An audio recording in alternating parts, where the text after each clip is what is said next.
What's up, my nerds? Man, am I excited for you to see this one. I get to sit down with MosaicFanArt, again, one of my favorite guys to have on the show, and talk about the DC Comics run, Identity Crisis. It is definitely a darker arc that we kind of talk about. There's a lot of stuff we unpack. It's a good one, though, so I encourage you to check this out. But also, Todd tells us his testimony of why he and when he came to follow Jesus Christ. And it's a great story. Wonderful story. So you're in for a great treat. It is a longer interview, and so we're not going to have a segment on the back end like we have in previous episodes, but it's a lot of really good stuff. But before we get into that interview, we've got some nerdy recommendations.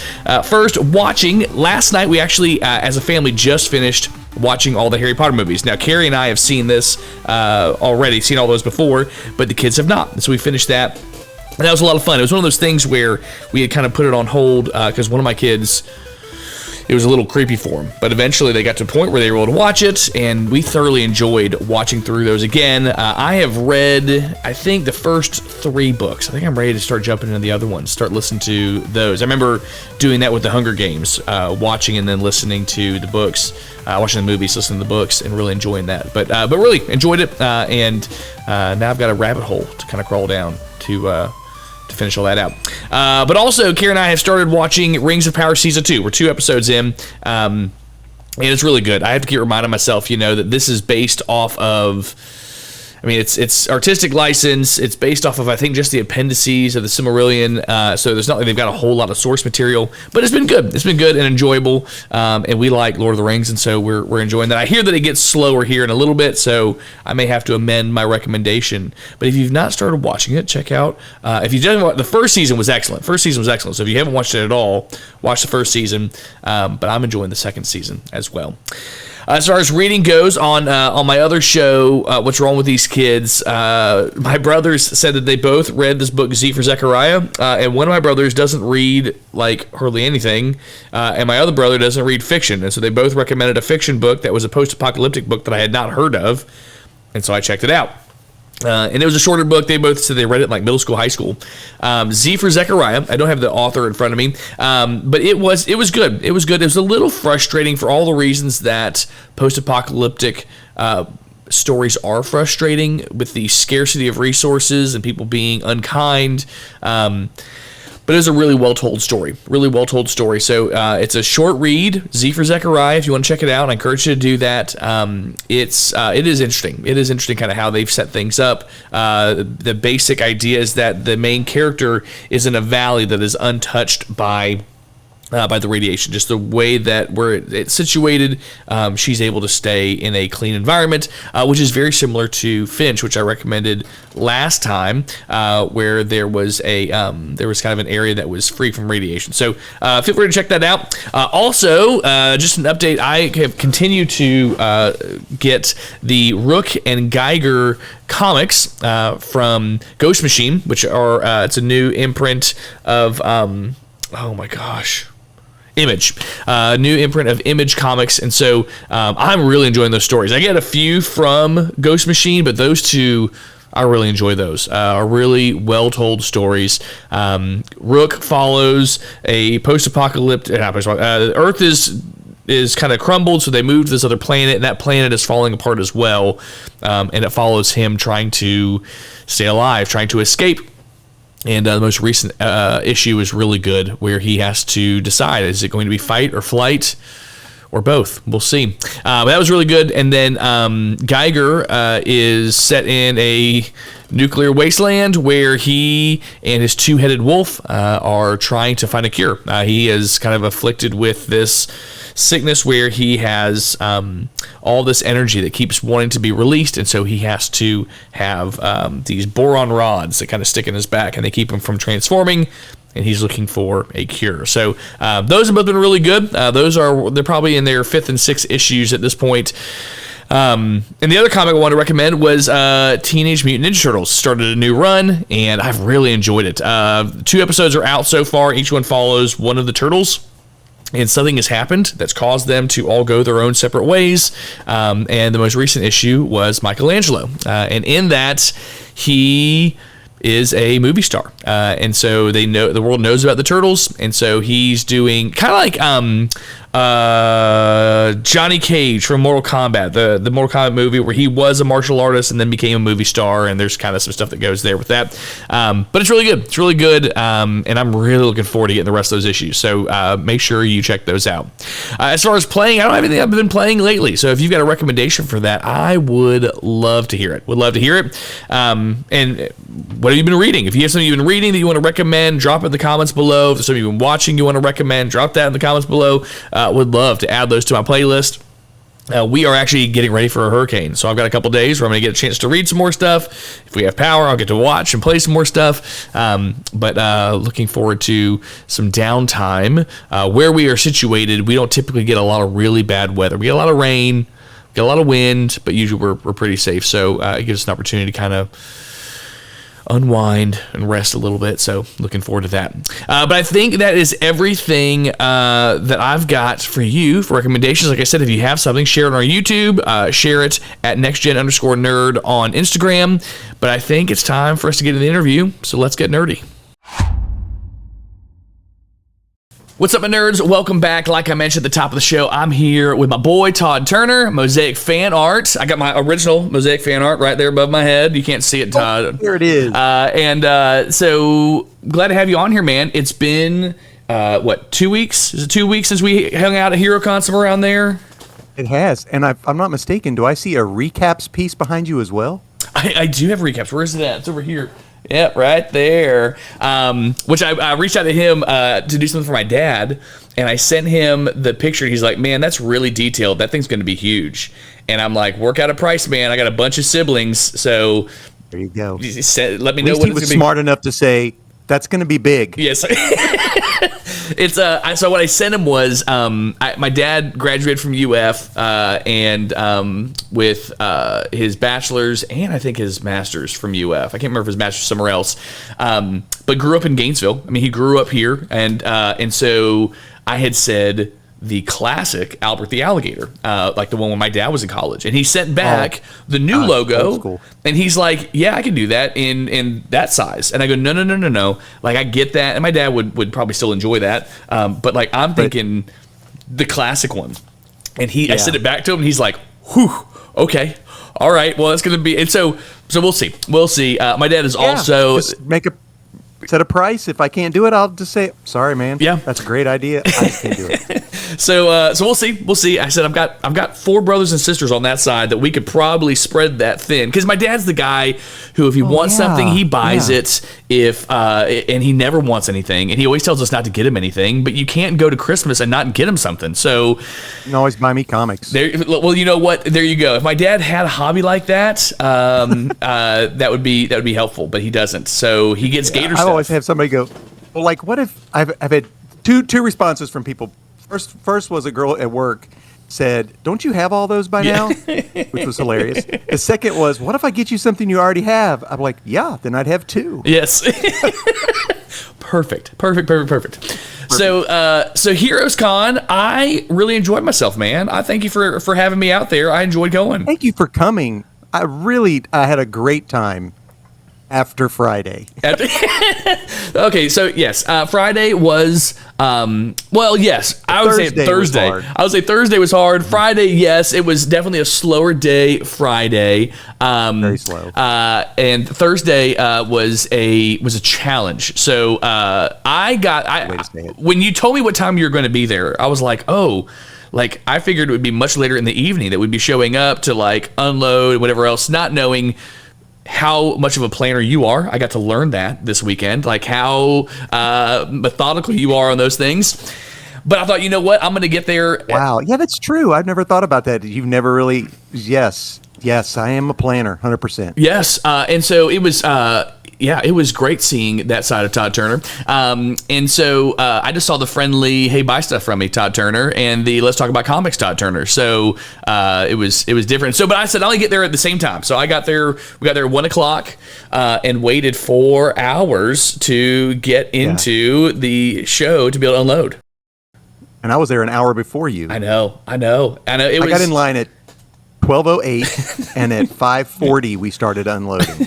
So So I just kind of, me and Nate took turns walking alongside the car in this snail's pace line. Yes, I had a great time hanging out with Nate too. Thoroughly enjoyed hanging out with him. But no, so we had it was a challenge getting loaded in, and there were several other hiccups. And I forgot who I was talking to. I said, but just they gave my spot away. They gave your spot away, and it took forever to get in there. But I'll say this: even though everyone knew you were frustrated, you were still very kind, and you were. Thank you. I tried. You kept your head. Like, I get it. Like I've seen that look. Usually, it's when my kids are driving me crazy like that. You know. I had a dad fail moment. Charlie was maybe 5 or 6, and I was holding Zeke in my arms. He was a baby, and I was leaving the church, and I had everything else. Like I had got all my stuff to go to the car. And I left this room, and I went to lock the door, and I couldn't find my keys. And I'm frustrated because I'm running late. I got a tea in this hand, a baby in this hand, and I can't find my keys. And I'm looking, and Charlie makes eye contact and starts shaking her hips, and she had hooked my keys onto her hip and was hiding them from me. Oh. And the tea left my hand and went up one wall, up the roof, and started coming down the other. Oh no! I was so mad, and then I had to apologize, and she probably doesn't remember this, and I had to get a hose and hose everything off and clean it all off. But yes, as a dad, I've been there where you go, nothing's going the way I want it to go, but there are little people watching me, and so I have to pretend like everything's okay because, in the grand scheme of things, this will pass. In the grand scheme of things, and it'll work out. Yeah. Yeah, and it did. We had a great weekend. I had a lot of fun. I had a lot of fun selling stuff. I had a lot of fun. Did a great job. I've never considered myself. I had one job where I was a salesperson and I hated it, and it was because I was a kid and I didn't care. Like I was 18, 19 years old, didn't care, and I was very uncomfortable talking with random people. Got you. It's different at a Comic-Con. It is. And two, I'm now older and I now know people better. Like, as you get older, you understand people, and I go, listen, you're here looking at the stuff, and you're just walking by. And so I want to tell you why these things are pretty cool. But I would say probably one of my highlights was watching you with little kids when they would come up and be so amazed, and you would just be like, oh, let me show you how we do this. And so I remember talking to one of the kids because they were just mesmerized. I mean, you see your giant creations and they're beautiful, and they go, how do you make stuff like this? And I told him, and she was, anybody can do it, and she was maybe 8 or 9, and I go, if you use those magic words in front of him, he's gonna get real excited. That's right, to show you. And she did, and you're like, let me show you. And so it was a good time. It was a really good time. Yeah. Your son Nate, he's a special guy, man. I thoroughly enjoyed hanging out with him. He reminds me of my pastor's son, who I spent a lot of time with, who was really smart. Everything out of his mouth was a quote or a reference or something. Like that was Ryan, and so hanging out with Nate, it reminded me that I haven't gotten a chance to hang out with Ryan in a while. He's active duty and lives in one of those states that no one goes to, like North Dakota or Montana or Wyoming or something. I got you. I remember you telling Nate at one time, you go, like, I don't know if you mean that to be funny.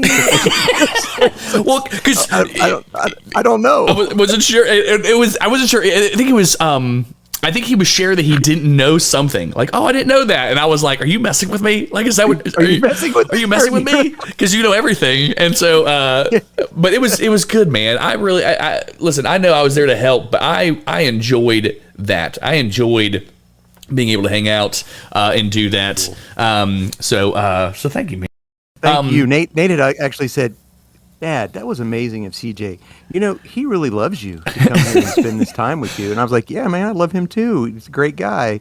But it was neat that Nate had recognized that. So we are going to be, we're talking about a specific DC storyline that I happened to stumble across. I don't know if you recommended it. I don't know if it just popped up. But I don't know if I may have even accidentally bought it. There's one that I think I accidentally bought. But it's Identity Crisis. It's Identity Crisis, and I can't remember what the tagline was on the cover, but I thought it was something like they're all hanging up their costumes or something like that. And it has all the costumes. Yeah, it's the first picture. Yeah, and so the first issue is that. Yeah. So I read it and was golly, it's a heavy story, which we'll get into here in a second. But I really enjoyed it. So we were going to talk about a different topic, and I said, let's do this instead. So can you give me a synopsis of that storyline and any thoughts you have on it? This is basically a murder mystery. Superheroes' families are being attacked by an unknown assailant, and one is killed at the very beginning. And they're trying to find out who did this, but there's an underlining subplot where we come to find out that there's basically a Justice League within the Justice League who have made a pact to keep a secret from everyone else, that they manipulate villains' minds. And it all interweaves back and forth. So, yeah, I mean, that's the basic plot. And the idea was that one of the villains whose minds was altered, they think, was the one that was perpetrating these crimes. Correct. Dr. Light. Dr. Light. And so it was. This is a trigger warning book right at the very beginning. Yes. So it is not a happy-go-lucky book. It's a dark book. No. I got up here on my sign. Dibney done wrong. Ralph Dibney, his wife, is killed early on in Sue. Yes. And so this may be out of order, but it doesn't matter. I know, that's okay. It's they only know because I say it. But Dibney's wife being killed, is that fridging? So explain fridging for those that may not know what fridging is, and does that, because it kind of half is and half isn't a little bit. So fridging is a term created by Gail Simone that dealt with Kyle Rayner, who is a Green Lantern. There we go. We talked before the show. TJ and I talked a little bit about Green Lantern.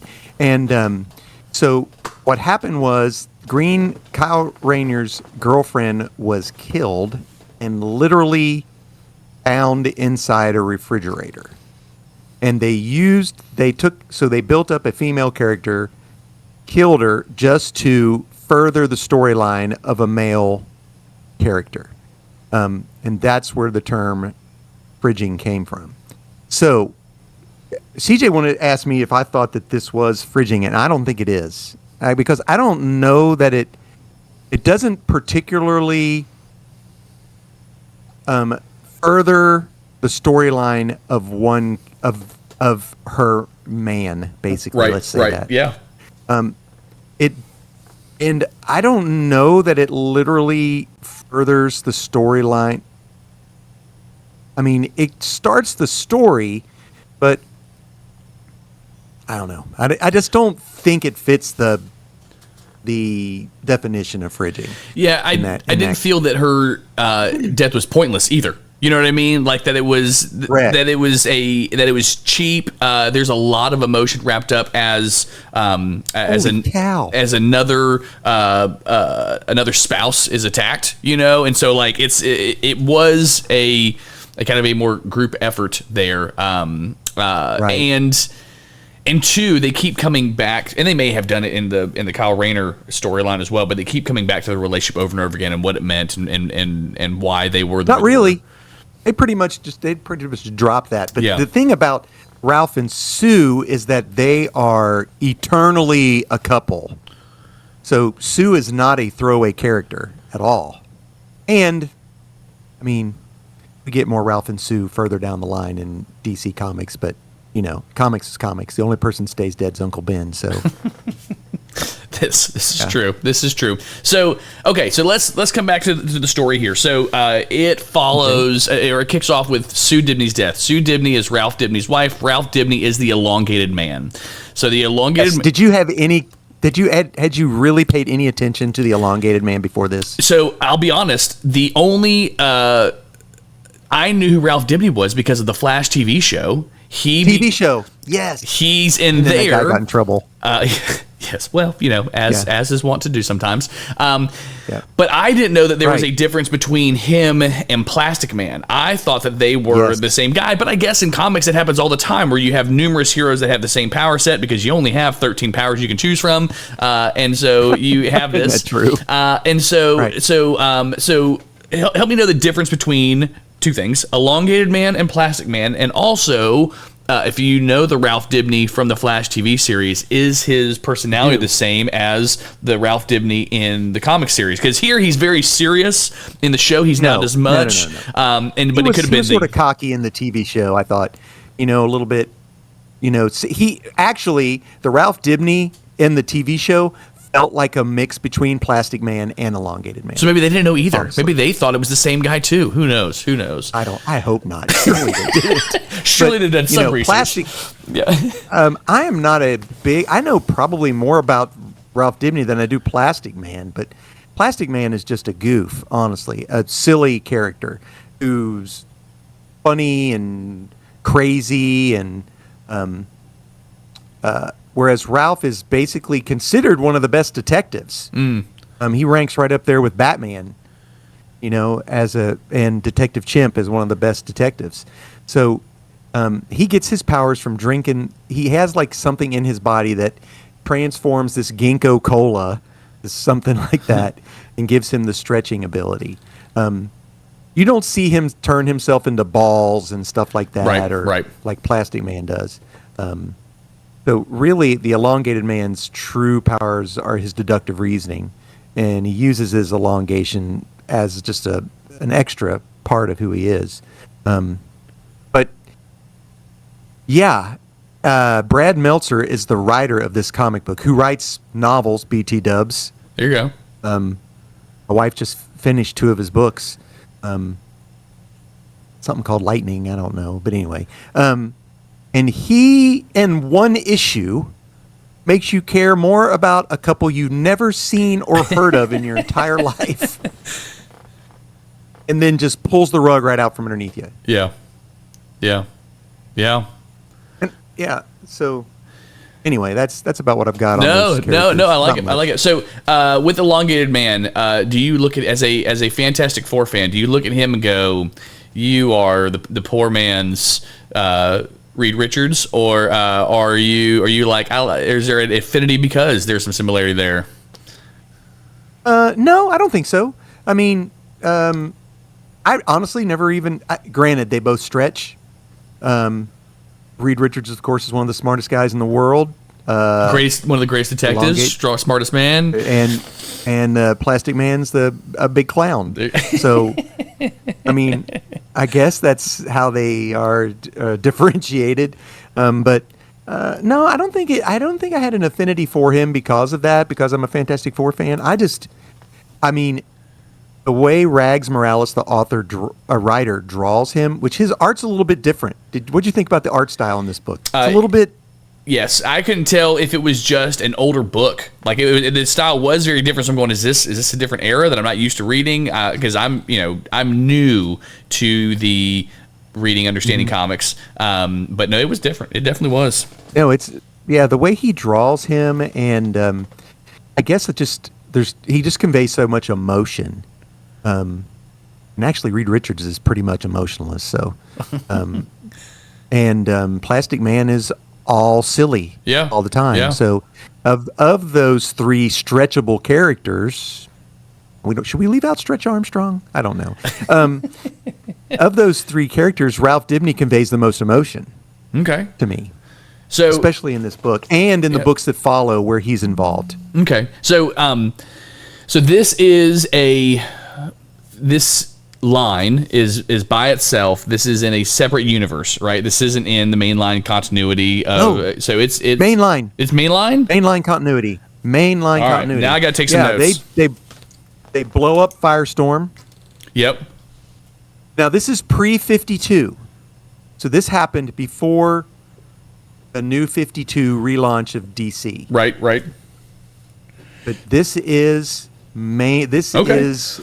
I assumed 100%. it was just a Other Worlds different dimension storyline because of some of the things they did, which will definitely change. So they left Batman's memories kind of open-ended. So the general thing is that it's all these villains whose minds have been wiped, and Batman's memories have been tampered with as well. So let's go back to that a little bit. So what happens is, Sue Dibney is attacked by a villain at the Justice League Watchtower, which is a big space thing. One of the villains gets there and attacks her. It's vicious. And he is evil.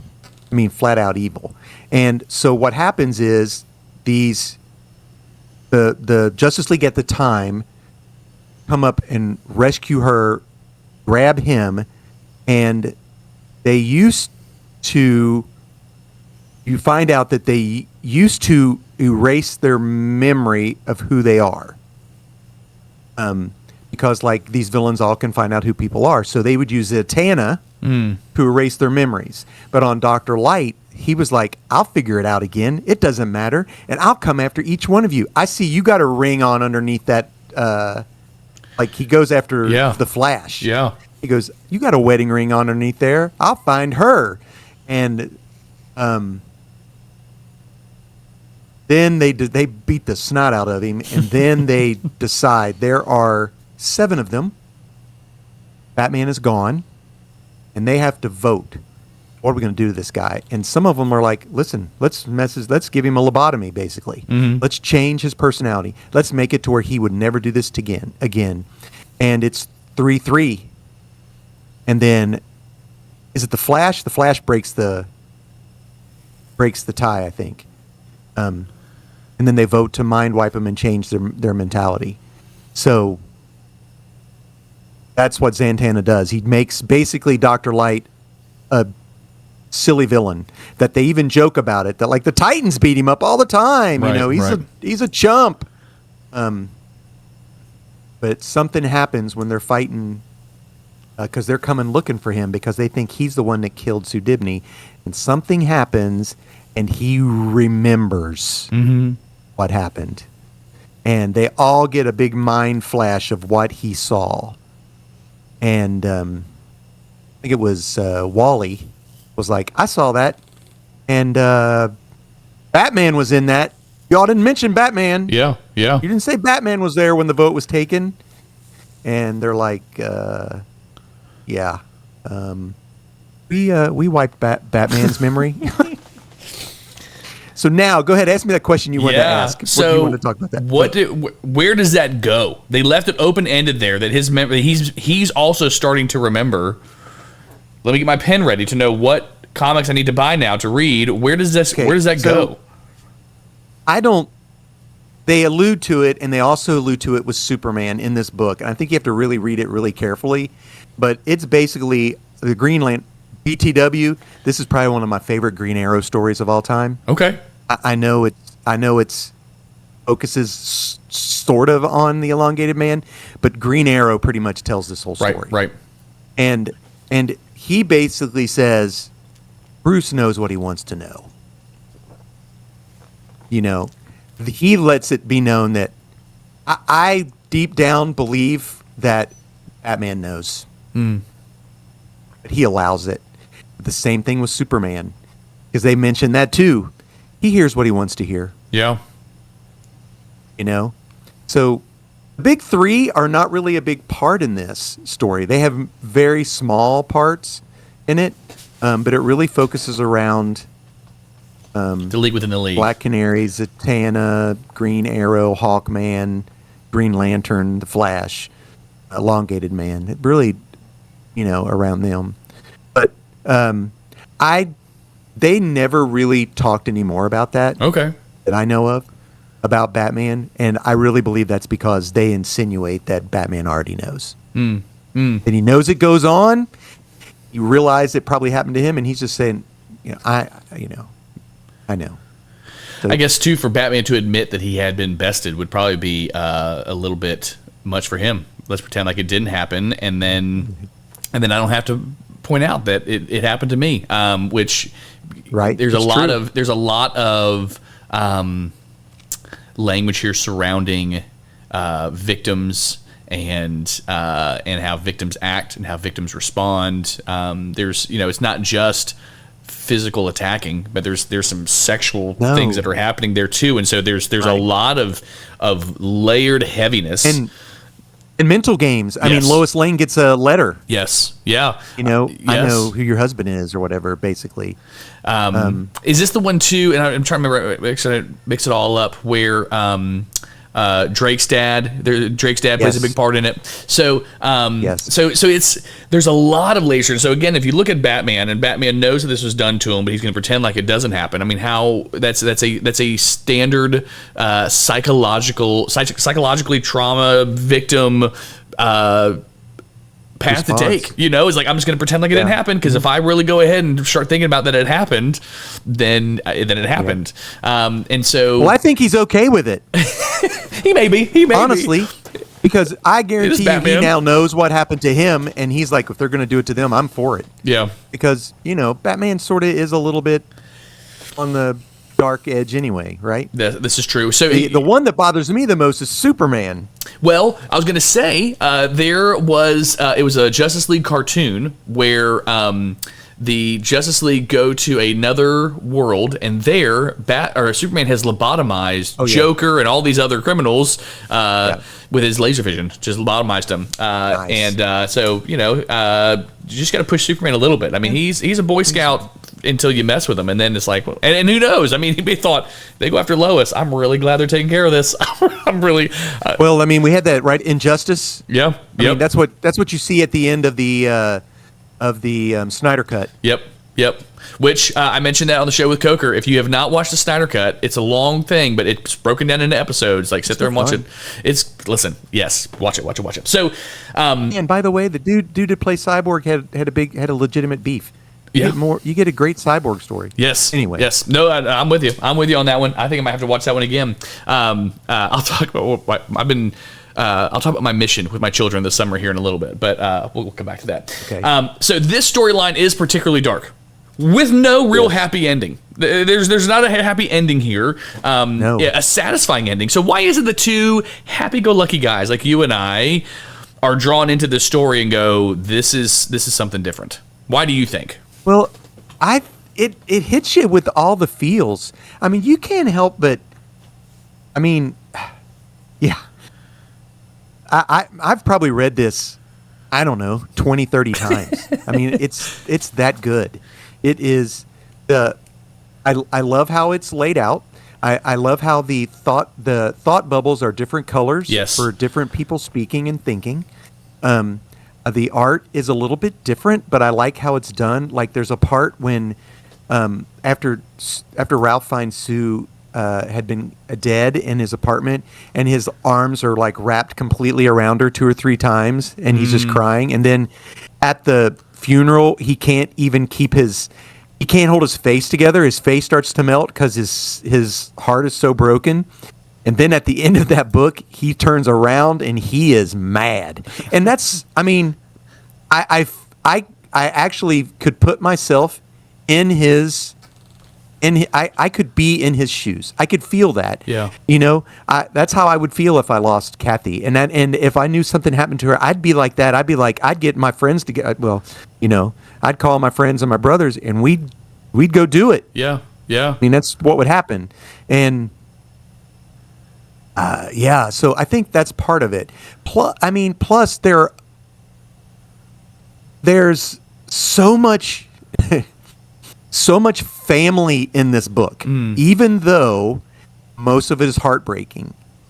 You can't help but root for Boomerang and his son. Right. You have to root for Captain Boomerang and his son. Right.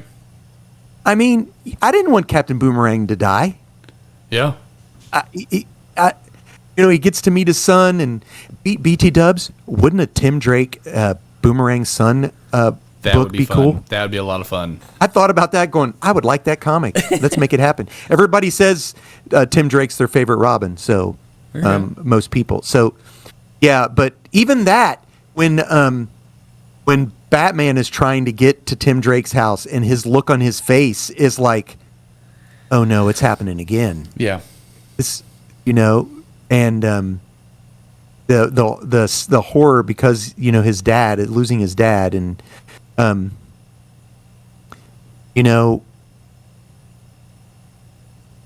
and then the whole thing is that there's going to be one happy ending.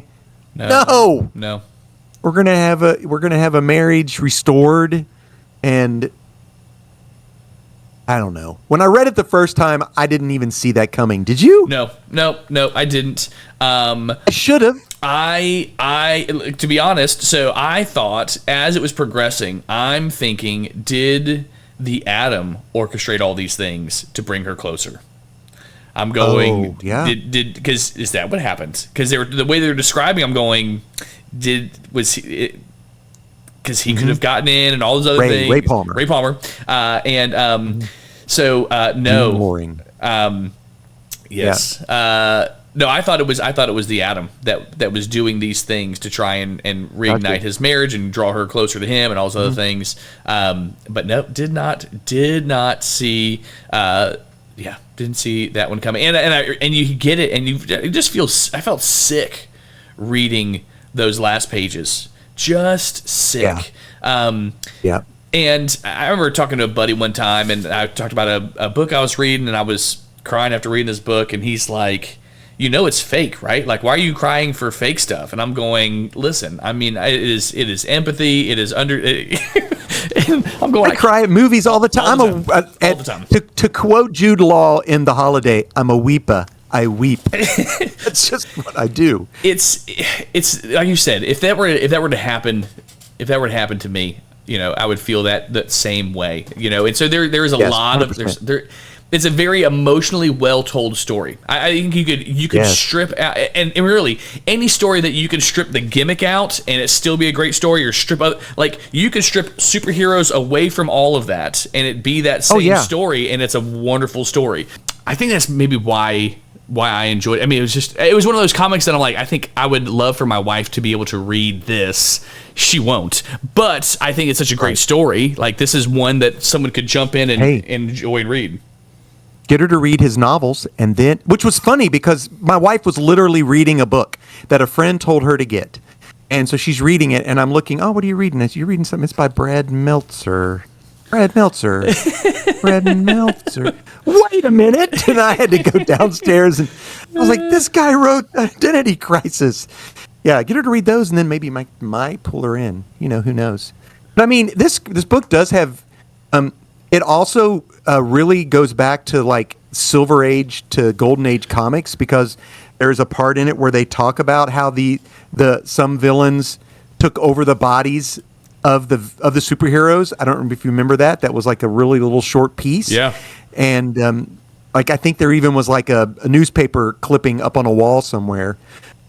By the way, did you notice in whose house were the villains playing? It might have been Merlin's, or anyway, he had his little miniatures that he makes up on his little D&D miniatures are hanging on the wall. I didn't notice it. I have to go back and read that then. It's so funny. But so yeah, they do call back to an old storyline in the original Justice League for this book, and that's why Wonder Woman then goes to the jail with her lasso of truth, to interrogate a character who had been part of that.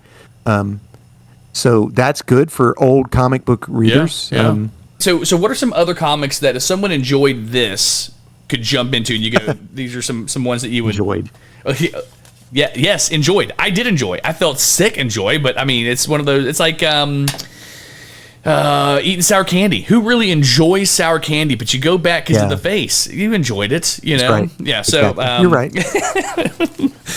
I think the first thing that came to my mind is Heroes in Crisis. Okay. Which is another DC book.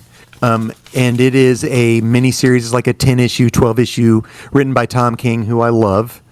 And it deals with a superhero.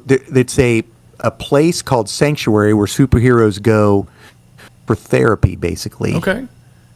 And a murder takes place at this. And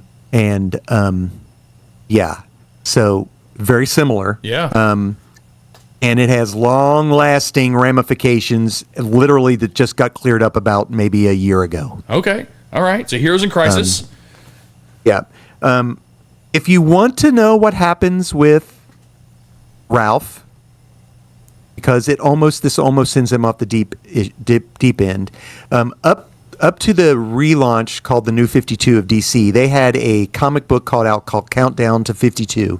So it was literally a comic every week. So 52 issues. And there's multiple stories going in and out, in and out, in and out. But the main line is Ralph Dibny and him going to try to be reunited with his wife. And what happens at the end, I won't give it away. But good news is that when they reboot, they're both back. But, they were brought back as Black Lanterns in the darkest night. Nice. Yeah, so, which isn't good because they're bad. Yes. But anyway. I would say that Flashpoint, I think, is pretty good. That's pretty close. I know the storyline, and I have that one. It's very similar to the Flash movie that came out. Yep. And so, except Flash wasn't a doofus. It was a doofus in the comic. Not in the most literal sense of the word there, no. But but it's actually, I think, free on Prime for Prime reading. Flashpoint is, and so I have that on my Kindle to go through and read. So I'll have to add that one. Move it up so these are basically all DC books. It was hard. I would literally tried to find something that was this caliber that Marvel and that an independent did, and I just don't feel comfortable giving something like that. I would also say Human Target, which just came out recent. Okay. That's another Tom King book, and if I'm not mistaken, I believe DC is in talks to turn that into a TV show or a movie. So yeah. Yep, I think I did. Those would be the ones. Awesome. But Heroes in Crisis, definitely. Okay. All right. The only question I have on here that we didn't cover is with the DC multiverse. You could have this as a one-shot movie or TV series, and it not affect the rest of the storyline. So that's one of the complicated things for some to jump into comics is there's so much going on, but there's enough of recognition of these characters where you could have a movie that follows this storyline and it doesn't have to affect others, which also means... Yeah, and I think... Right, I think also for a comic book reader, this is an easy book to read. Even though it's hard to read emotionally, it's got new characters that you don't have to know, that are introduced really easily. Yes. And like I said, if you can fall in love with Ralph Dibny, somebody you never knew, and even Firehawk at the beginning, go, oh, she's a sweet little thing, but that you could do this. So anyway, go ahead. I'm sorry. No, you're good. So you could do it. You could definitely do this, and also because it's in the multiverse, you could cast whoever you want as these characters and it not mess anything up. And so. So thinking about some of these characters, is there anybody that comes to mind? You go, I think this person would be a good Ralph Dibny. I think this one would be a good Hawkman, because it could be anybody, and it doesn't have to necessarily follow the stuff before. Anybody you would want to see in these roles. I want you to know this. In the collected edition, at the back, Rags Morales puts a list of all the characters and who he really used as models as who he thought they would be. And I'm just going to tell you, just Elongated, man, and you'll see it. He's like he literally modeled Sue and Ralph after Dick Van Dyke and Mary Tyler Moore. Oh, that's good. Yeah. He thought, yeah. But so and he goes through the whole entire list of who each person was in his mind while he was drawing it. But yeah, I did. I went through, and I honestly, my Ralph and Sue might be a little bit odd, but I don't know if you're familiar with Mikey Day from SNL. He was literally Butthead in the Beavis and Butthead skit that was really popular here recently. Yeah. He's also in the Frosted movie. As like either Snap, Crackle, or Pop. But I know he's a comedy, but I think he would do really well. His elasticity of his face, his being able to make the expressions, do stuff. Yes. And just team him up with somebody, America's sweetheart, like Emma Watson or something like that. As, Ralph and Sue. I think maybe let's put Brad Pitt as like Green Arrow. Oh, that would be fun. That would be fun. Yeah. Would that be cool? Or Hawkman. Or Hawkman. I could see him as either one. I put Cody Rhodes as Hawkman. Oh, yeah. I went with him as Hawkman. Yeah. He just seems like he'd be something Maybe Hallie Atwell as Zatanna. Okay. Yeah. From Peggy Carter. Yep. I think Willem Dafoe would be the most evil Dr. Light in the entire world. Ooh, yes. That would be good. I mean, he's Green Goblin, but I get it. I don't know why, but no, because when in the Spider movies, when he flips that switch between hinged and unhinged, yes, yeah, it's a lot. It's a lot. I'm somewhat of a scientist myself. Yeah. There's a bunch of characters in it. I thought, hey, let's have Sam Rockwell play the Calculator. We don't really talk much about. We haven't talked about the Calculator, but basically, the Calculator is the villain's oracle. Right. Yeah. Yeah. Maybe Glenn Powell from The Hitman as Deathstroke. Who knows? I don't know. Reese Witherspoon, Black Canary. It's hard for me to choose these people, but I honestly thought, and you're going to think that you're going to laugh at this, but I've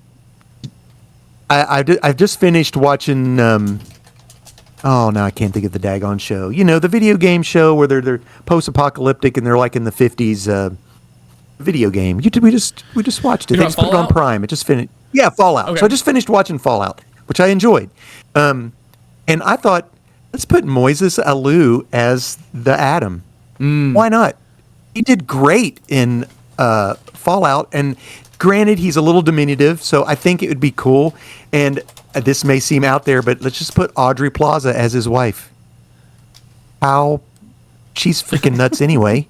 Yes. So I would like to see her just flip the switch too, But see, you may see that coming. You may see with that one. Yeah, that's true too. Yeah, you could put Emma Watson as that. Then I don't know. It was hard for me to think of who I would want for his wife. Maybe Dakota Johnson, something like that. But yeah, you'd have to have somebody who looked helpless. Who looked sweet for that really. Aubrey Plaza would not be a good one. She'd be good as Zatanna. Yeah, yes, she would be. That would be a fun one. I'm trying to think who would be able to pull that off. Yes. If you don't know, I guess we've spoiled it, right? Adam's wife is. Yeah. She missed her husband and thought that was the best way to get him back. Do it. And it was an accident. It was an accident too. So that was another thing that at least was a little bit of a glimmer that she wasn't trying to murder somebody. That it was an accident. Yeah, and then we talk about this. I think of the other characters. I mean, there is a bazillion characters in this show. Yeah. I mean, you get Mr. Terrific and Dr. Midnight. Mm-hmm. Yep. I love Dr. Midnight too. So, so we have our list that we can read. You can check out Identity Crisis. I got it on Kindle, and it couldn't have been very expensive for me to go ahead and pick it up and not remember if I bought it or not. I read it free on Hoopla. There you go. Plus, I own the floppies. And if you're a friend of mine, you just want to borrow my Kindle to go ahead and read it, you can do that too. Just hit me up.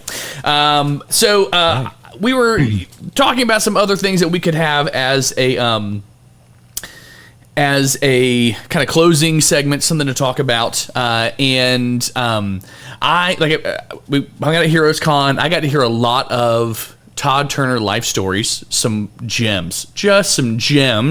I came home and told Carrie like 3 or 4 of them.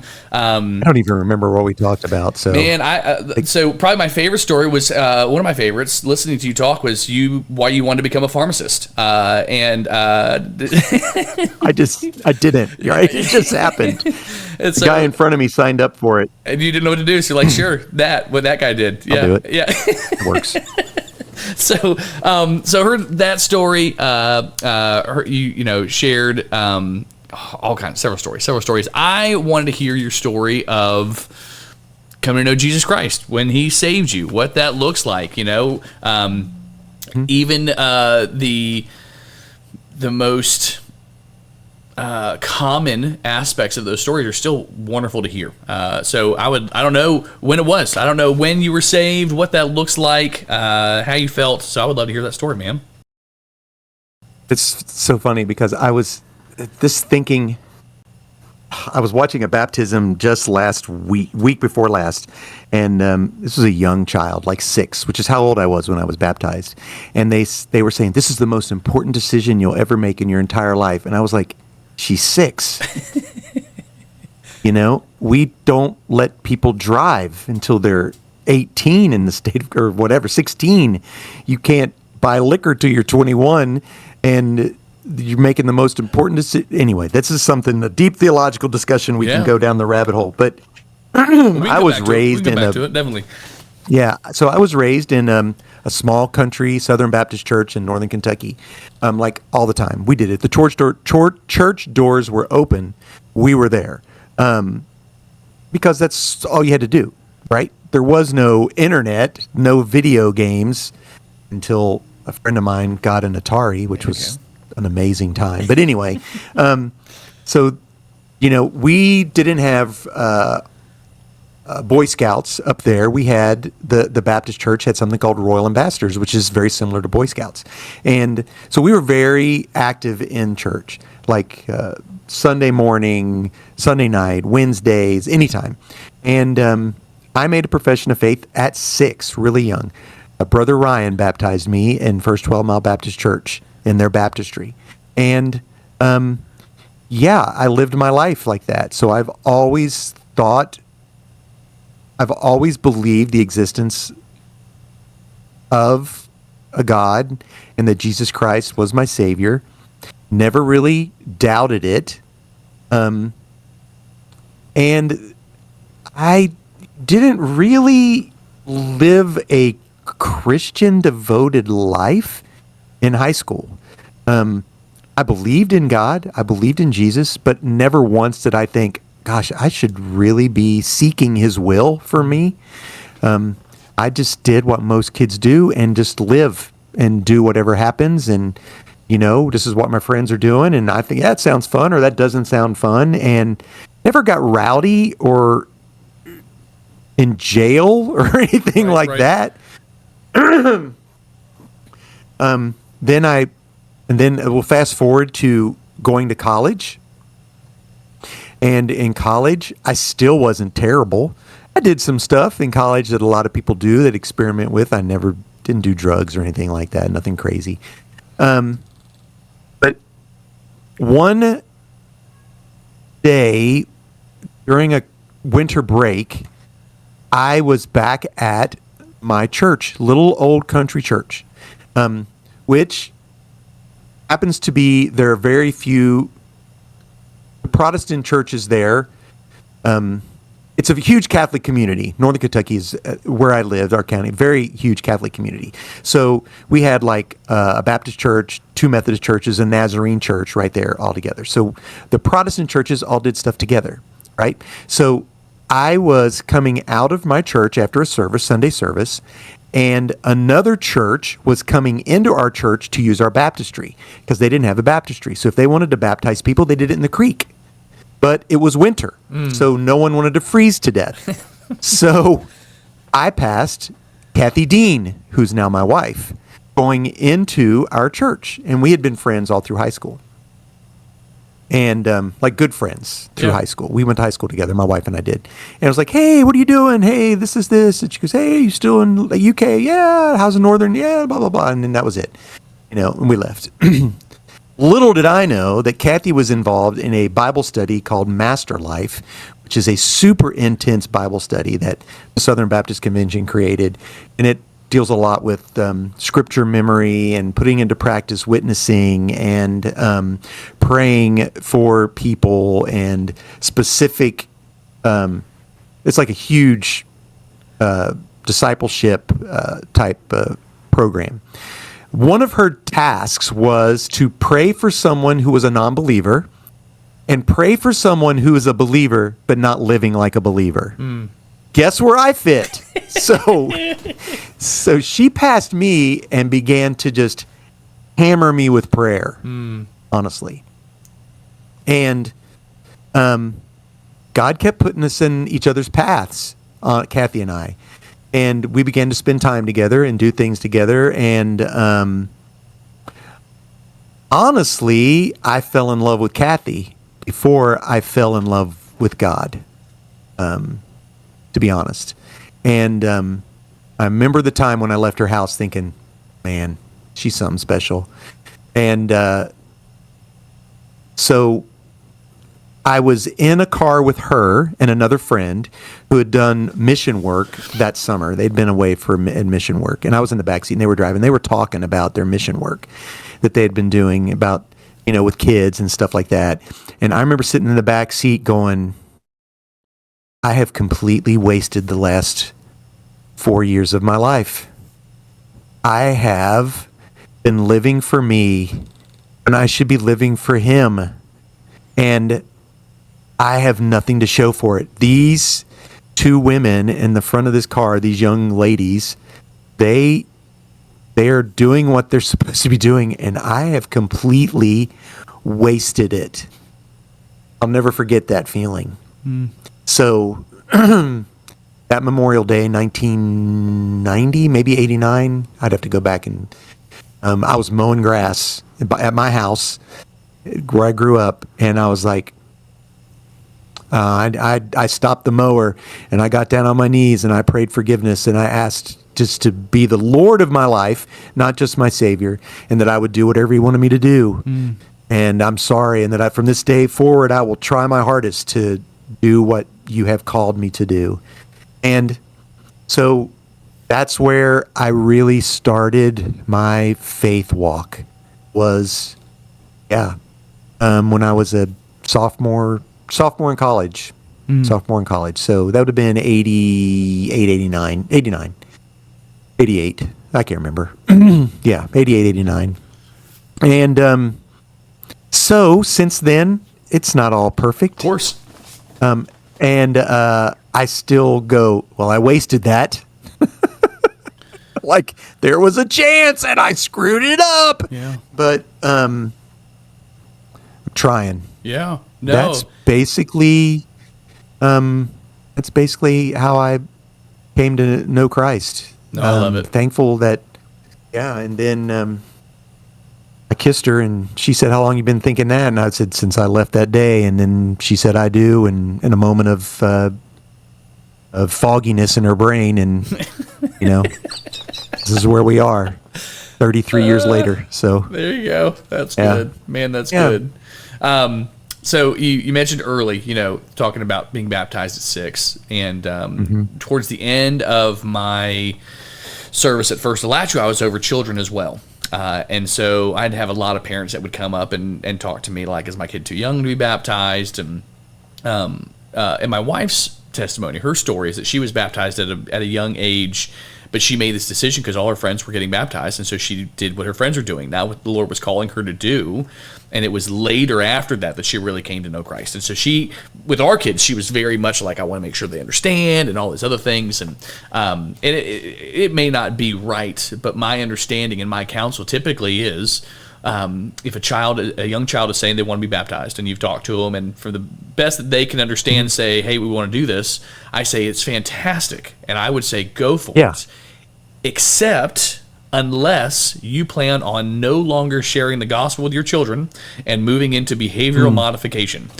So if you are going to continually still share the goodness of Jesus Christ, because as a mature Christian, we know that behavior modification, while is a product of a relationship with Christ, that it's the grace of Christ, the goodness of Christ that causes us to want to grow closer. And so if you're going to baptize them or baptize her and then go, now let's talk about you now respecting your mother, then don't. Then wait so that they understand better. But if you plan on baptizing them and still telling them that Jesus is their Savior, or that Jesus, then I am fine with that, because if we're honest, when we were saved and where we are now, we should have grown. And where we are now and where we'll be in 10 years, I really hope that we're still growing. And so if we're waiting until we have all knowledge and we're waiting until we have it all figured out, then we'll never be baptized, and we'll never, we'll never this be side of heaven, never be there. No. I can appreciate that. And I love the story, man. I have a similar story I've shared before about,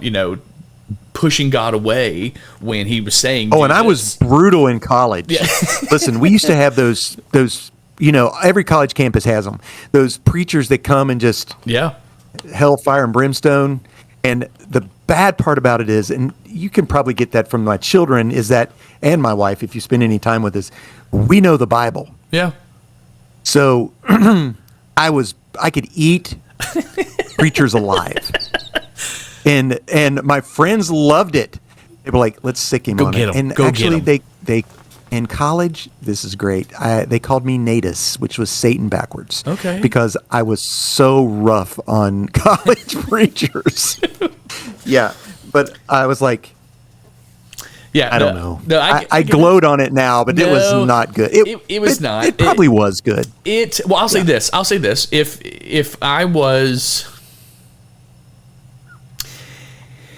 If I can speak with the tongues of angels, if I have all gifting, all prophecy, and I do not have love. Yeah.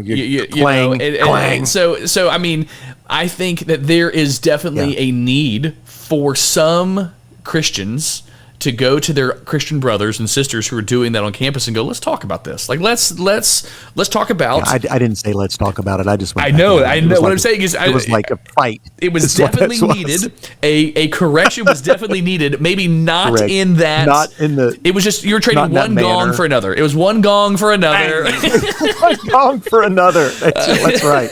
So yeah. So but no, I can definitely resonate with that story, and I hear that, and nothing will bring a wayward son of God back to him than a good woman. That right there, a good woman will bring you back quick. That are having kids and going, I don't know what to do. That'll also get you right back in touch with Jesus. Yeah, that's right. That's good stuff, man. That's good stuff. I appreciate you sharing your story. And I had heard parts of that, but I was glad to hear all that kind of pulled together. And I did not grow up in church, but I know what RAs is. We had a church that still did RAs. I got all my patches in my dresser back there. Awesome. You should break them out and wear them around. Just take it to you. I plan on putting them on a jacket at one time, and I just don't want to sit down and sew. So there you go. Well, there you go. I'd rather make mosaics. Listen, I mean, surely there's a little seamstress somewhere there in North Central Kentucky, and you go, hey, here they are, put them on. Oh yeah, I could do that. I didn't even thought about that. Pay somebody. I'm a cheapskate. I'm a cheapskate. You ought to have known that. I do know that. But from what I've learned about a seamstress is the rates are typically far more affordable than I would have even ever thought. I mean, taking a pair of pants and it's like, this really is not that bad. And so if you get it's like me telling Kathy, she goes, oh, let's have a yard sale. I'm like, I tell you what, why don't I just work that day and you can just have all that money? There you go. That was my. I don't want to do it. My mom. So my brother and sister, they did marching band, and so there were all these fundraisers they had to do, and one of them was they had to put on and take off padded seat backs at the University of Florida Stadium. So like, I know what you're talking about. So they would have to put the padded ones on. And so that was like a whole day of doing that. And my mom was like, how much money do we make from this? We get $100? Yeah, here's $100. I'm not going and doing that. Like, here it is. Yeah. I'm not going and doing that. My time is hilarious. My time is more valuable. But no, that's fantastic. That's fantastic. Well, man, I always love some good Todd Turner time. I'll have to go down my list of topics and go, what's the next one going to be? Maybe I was thinking about doing a over the garden wall with Hannah. Maybe I do an over the garden wall with Hannah and Todd. Ooh, yeah, that'd be awesome. I think it'd be fun. A Sis and Big Pop's NextGenNerd combo. Love it. And now that I finally finished it, that was so funny. We're at HeroesCon. I can't believe you didn't finish that. Are you kidding me? Listen. That's crazy. So partially because it's something that I can't watch with my wife and I can't watch with my kids because it's cartoons and my wife's not interested and it's too creepy for my kids. And so it would have to it is a little bit creepy. It would have to hit that perfect time. It was on a streaming service that I didn't have regular access to. And so I finally just bit the bullet and bought it on Amazon so I could finish the last 2 episodes while I was in the hotel at HeroesCon. So, there we go. Now, oh, wow. Well, you should have said you could have borrowed my Hulu. It's on Hulu. It is on Hulu. And I had Hulu because we were watching Shogun. But there's not enough on Hulu for me to, keep it going because I've got 1,000 others. And there's something. We use it for our regular TV, so I got you. That works. Yeah. But yeah, we'll have to have you on soon because I enjoy that. And I need to get with Nate about Magic. We never talked about Magic the Gathering, so we need to figure that. Out. That'd be good. Well, cool, man. Well, so again, for anyone who hasn't heard you before, where can they find you online? All your amazing mosaic stuff. MosaicFanArt, at MosaicFanArt, mostly Instagram, Facebook. I do have a website, MosaicFanArt.com. It is poorly maintained, which was hilarious because someone at HeroesCon goes, "Is your website really called Poorly Maintained?" I was like, "No, it should be called Mosaic. Let's see if it's available. FanArt. It should be. Is that domain available? Let me get it right now." Yes, and my daughter and I do a family-friendly nerd podcast called Sis and Big Pops Culture. I think we're only 2 episodes behind putting them up, so there you go. Very nice, very nice. I am looking at your poorly maintained website, and like I said, I'm gonna do some research here. This is you did it through what? What was the service you did it through? Wix. So I'm gonna look through. I'm looking to see if, because really, even if you just had a Instagram like. Up in the upper window. No, there's a link to your Instagram. What I'm saying is if you had a integrator on your front page that would just have a running tally of your Instagram posts, that would keep it up to date on the front page. I can do that.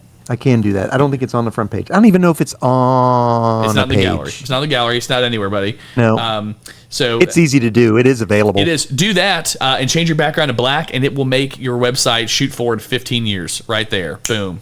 Get rid of the white, huh? Yep. That'll help. That'll help. A Instagram integrator and a black background, and it's no longer poorly maintained. It is accurate and up to date.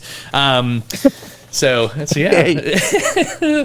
Oh man, well man, I do love you and I appreciate you, and love you too, brother. Thank you so much. Yeah, highlight of my week. Will you enjoy your 4th and your day off? So you have a day off and you have the 4th off. Are you taking Friday too? We have 20 people coming to our house starting tonight and spending the day up until Sunday. Awesome, fantastic. Yeah. So yeah, this will be crazy. We'll tell them Next Gen Nerd said hey, and I'll talk to you soon, man. I will.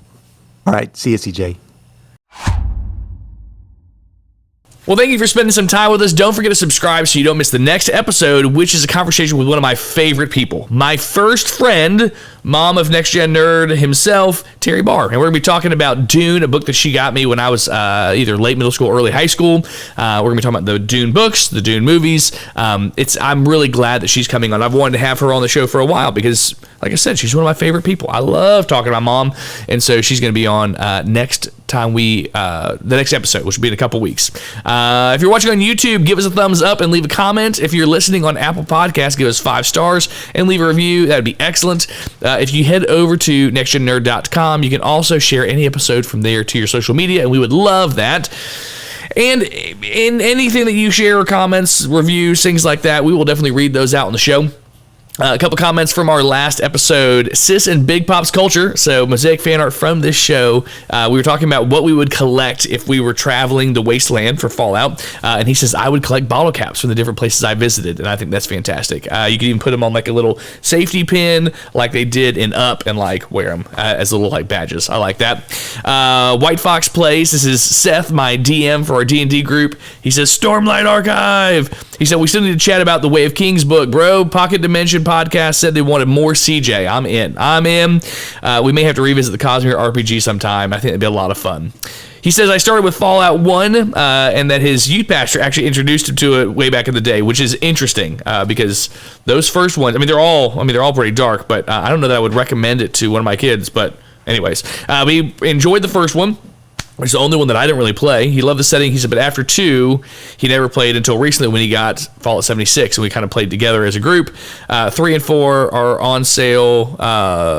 We got 76, 3 and 4 on sale when the show dropped. Show was really well done and a great example of good video game adaptation. I agree. I love the show. I'm looking forward to season 2.